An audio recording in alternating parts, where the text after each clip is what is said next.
What's up everybody, today I'm going to do an unboxing and review video of the DJI Pocket 3.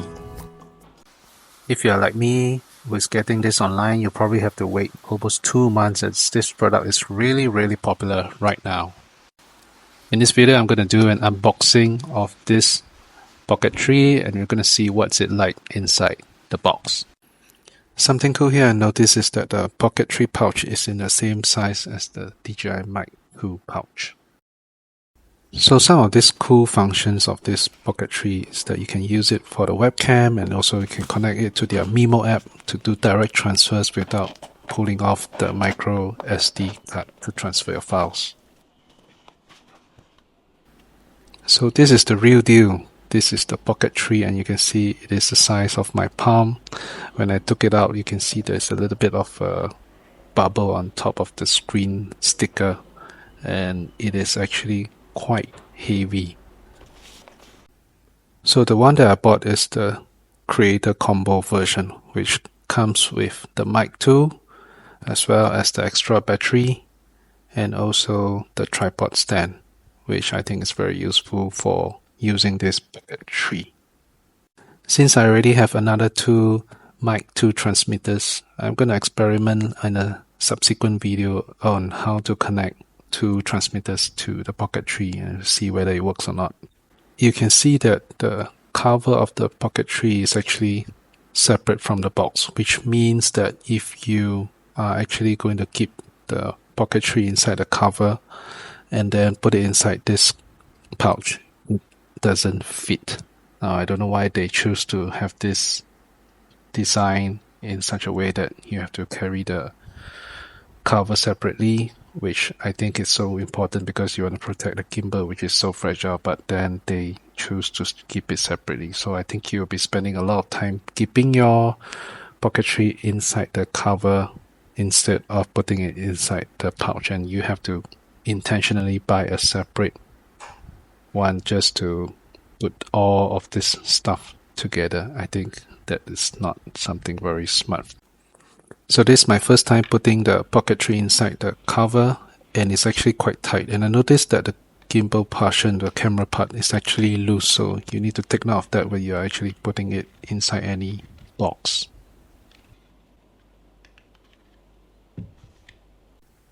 The cool thing is that they actually come with some of these DJI stickers, which is a novelty. I think that was quite nice. You can of course stick it on your MacBook and showcase that you are using a DJI.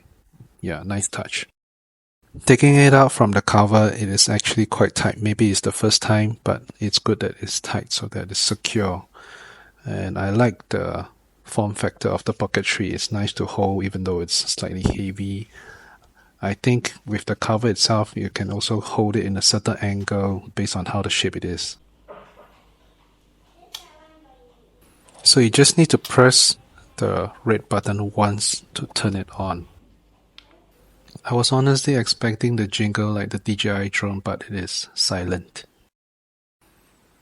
If this is your first time using like me and you don't want to use the Memo app, you can actually just swipe the thing right and you can actually use the functions and test out the features, and you can actually use it right away if you connect your micro SD inside.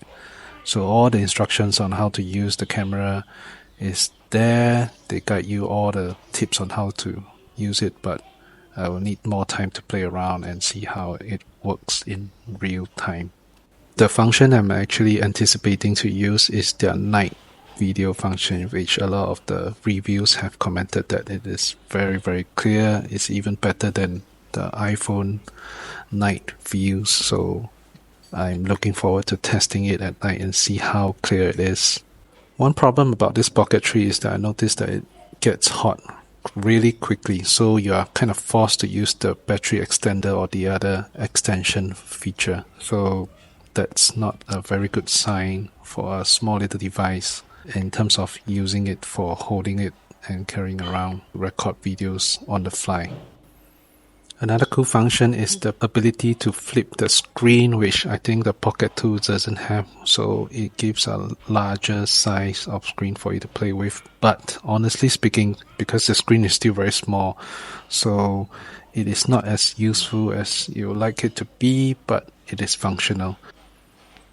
So there are various video modes that you can select from, including time-lapse, low light, and on the left side of the screen there's a button that controls the gimbal, and there are certain cool functions including face auto detect, dynamic framing, which I thought is very cool, as well as this spin shot, which you can see a lot of creators are playing around to give this type of special effects.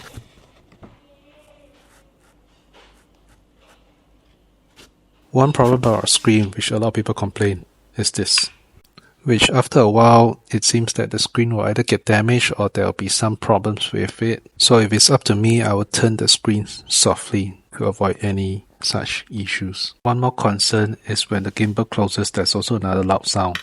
And I'm not sure is that intentional or what, but I don't think the gimbal needs to close so harshly, which may cause defects on its own in the future. Thanks for watching, and if you like this video, please click subscribe, and I'll see you again soon.